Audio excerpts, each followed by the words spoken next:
Marxism, when there was a big debate going on in the women's movement about whether, and it's a debate that still happens now, whether the oppression of women is like the primary oppression in the world, or has existed since the dawn of time. We really worked to refute that in a way that would, enable us to push the struggle forward in a way that would make people see that not only was it like that because it wasn't something that was inherent, that men were inherently, sexist, then we could build bridges and we could challenge sexism, because if something's inherent, if something's like totally innate, then you just can't change it, and you just have to either, accept it, or, it dampens down your struggle. So we put that out in a really important moment during the women's movement, when the women's movement was really gathering steam in the United States. Later on, one of the things that we did is we revived International Women's Day in the U.S. And what year was that? 1970.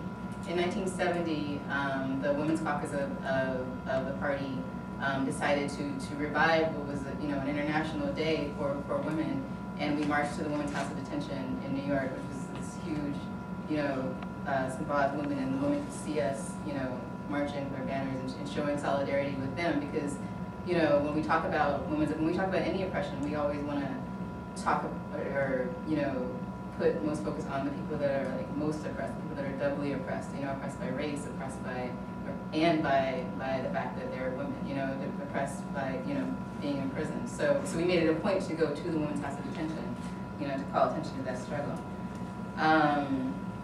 Like Andy said, we've been marching in the Pride Parade since the second Pride Parade. Although there were comrades actually from the party that were participants in Stonewall. We had at least a couple that I know that were actually participants. But 2 years later, we brought out our banners and marched in Pride, and we've been marching ever since for, I think it's 53 years now. And not only in New York, but in branches throughout the country. And one of the things that we try to make that we think is really important is being present at the Pride marches to as a reminder that Stonewall, one of our big slogans is Stonewall means fight back. And it's this idea that, Stonewall was about struggle. It was about, challenging the oppression of LGBTQ people. And so we go to Pride and we celebrate, that we're out and we're proud, but we also are there to fight and to continue struggling. We've also, Andy talked about Bob's book, which originally came out as The Gay Question. And, we've updated our literature to reflect the changing consciousness, So originally it was just The Gay Question. We realized we had to change it to the roots of lesbian and gay oppression. If we put out a new one, it would be the roots of lesbian, gay, transgender, we would, elevate that.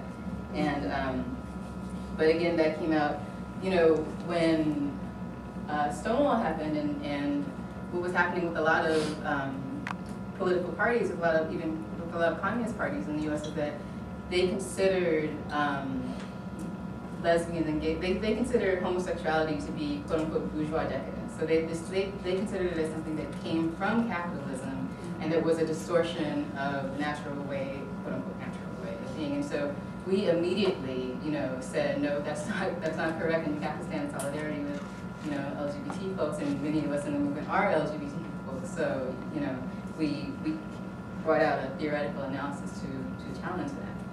And then the other thing, and this is going to segue into my next part, is the way that we, elevated the struggle of LGBTQ folks in various struggles. I'm sorry, I wanted to mention one more thing. We've also, not necessarily through the party, but our members have definitely contributed to various struggles. For instance, Imani over here was one of the initiators of the Trans Day of Action in New York City, and that was a way of elevating the struggle for transgender rights. Prior to that, I mean, maybe you want to talk about this, but unless you want me to remind. Keep going. Okay, so sorry. So at the time, what was happening in a lot of places, they were having Trans Day Remembrance, which was a way to honor, because I think maybe folks don't know, but of all the acts of violence that get committed against LGBTQ people, trans people are targeted, in massive numbers, and there's a large number of people that are murdered, so there would be trans days of remembrance, which is great, you know, just to raise the consciousness around the trans struggle. But, you know, what the group that Imani was working with, you know, wanted to do was to make it a day of action and a day of struggle. You know, we're not just going to remember those folks. We're going to fight for our rights. We're going to demand that this never happens again, you know, kind of thing. So there was a big step forward, and they just held the 8th Trans Day of Action in New York over Pride weekend previously.